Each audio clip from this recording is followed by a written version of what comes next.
Want to organize your videos into a YouTube course? Let me show you how.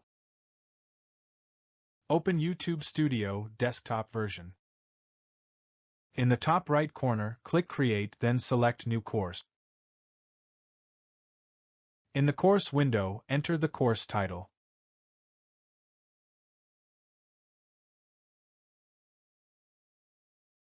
Add a description. Choose the course visibility.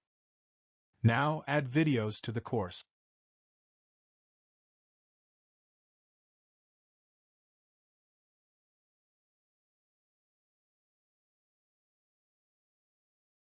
Finally, click Create. Your course is now added to your channel. The course is also visible on the Content page, under the Course tab.